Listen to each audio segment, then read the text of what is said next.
Eh bien bonjour, nous nous retrouvons donc pour la fameuse démonstration de Marie-Thérèse qui prouve que racine de 2 n'est pas un nombre rationnel. Alors comment elle a démontré ça, Marie-Thérèse? Eh bien elle a fait une démonstration par l'absurde. Comme on veut montrer que racine de 2 n'est pas un rationnel, on va supposer le contraire. Donc on suppose que racine de 2 est un rationnel, un nombre rationnel. Un nombre rationnel, il peut toujours s'écrire comme une fraction de 2 entiers. Donc ça veut dire qu'il existe P et Q, les entiers, tels que racine de 2 égale P sur Q. Voilà. Donc c'est ça notre hypothèse dont on verra qu'elle est absurde, que racine de 2 donc est un rationnel. Et puis avec cette égalité, on va la bricoler jusqu'à arriver à une absurdité. Alors quand on écrit une fraction, vous savez qu'on peut faire en sorte que le numérateur et le dénominateur soient premiers entre eux. Donc c'est l'hypothèse qu'on va prendre. Par exemple, quand j'écris 2 sur 4, évidemment je peux l'écrire 1 demi, et 1 et 2 sont premiers entre eux. Voilà, c'est ce qu'on va supposer donc pour P et Q. Donc je le note avec P et Q, premiers entre eux. Voilà. Et on y va. Donc on peut déduire de cette égalité que racine de 2 fois Q, c'est égal à P. Bon, jusque là, ça va.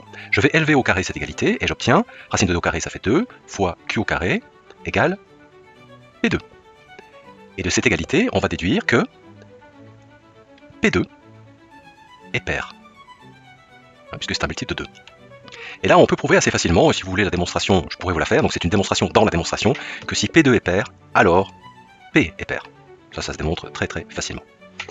Donc P est pair, qu'est-ce que ça veut dire que P est pair? Ça veut dire qu'il existe un entier que je vais appeler K, tel que P égale 2K, puisque P est pair.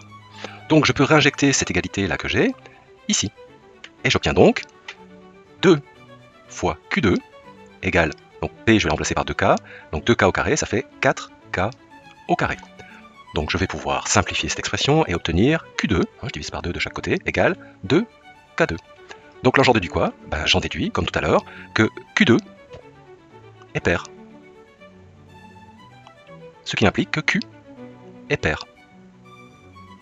Donc j'ai obtenu deux résultats et on va voir qu'ils sont contradictoires. Je les encadre. On a obtenu que, alors c'est plutôt P, pardon, P est pair et Q est pair. Et bien si P est pair et Q est pair, ça veut dire qu'ils ne sont pas premiers entre eux puisqu'ils ont un autre diviseur commun qui est 1. Donc ce résultat est absurde. C'est ce qu'on écrit quand on fait une démonstration par l'absurde. À un moment on dit contradiction ou absurde, contradiction. Donc ça veut dire que notre hypothèse de départ que P et Q, que racine de 2 pardon, est un rationnel est fausse. Donc conclusion, racine de 2 n'est pas un rationnel. N'est pas un rationnel. Il n'existe pas d'entier P et Q qui permettent d'écrire racine de 2 égale P sur Q. Voilà, c'est tout pour moi. À bientôt.